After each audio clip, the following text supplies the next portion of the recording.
At first, when Piper scanned the docks and didn't see the familiar rickety white pine and fur fisherman's trawler, she thought nothing of it. Tom, like most Chesapeake Bay watermen, tried to beat the sun's rays onto the water every morning during crab season, squeezing in every minute of the government-allotted 8 hours of crabbing per day.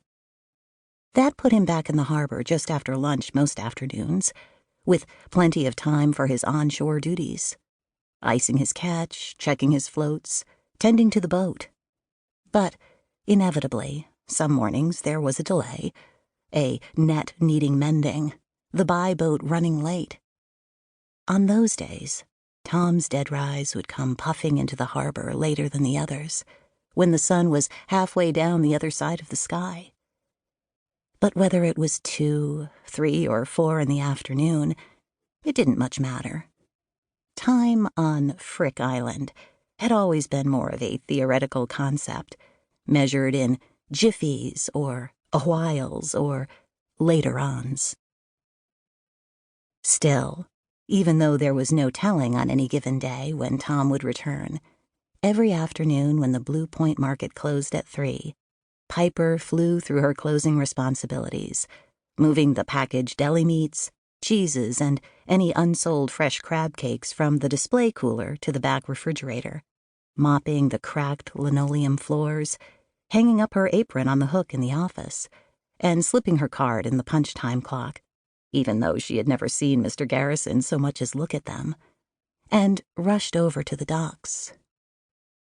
Most days, Tom was already there, helping tie off boats or diagnosing an outboard engine problem, or simply standing around with other watermen, grumbling about the day's haul or the sharp drop in the market price of oysters.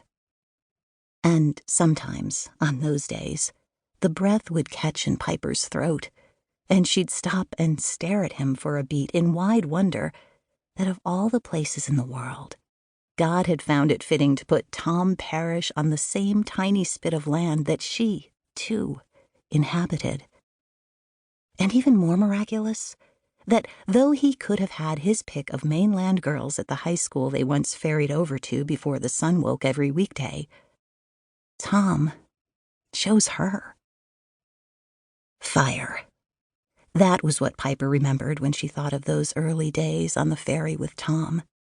There was a heat to those mornings, even in the dead of winter, when they could see their breath float out into the cold air in great big puffs, as if they were exhaling cigarette smoke.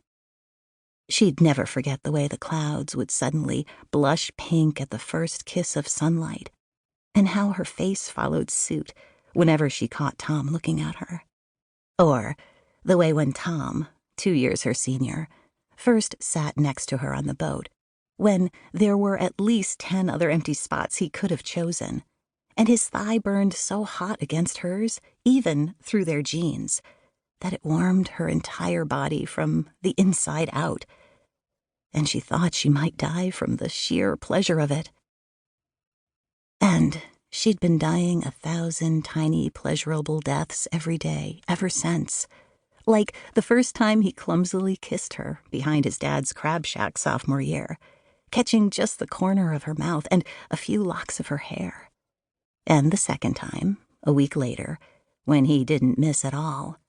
Or when he would leave notes for her in the pocket of her jacket, tucked in school books, or affixed to the outside corner of her bedroom window, and she wouldn't find them until hours later.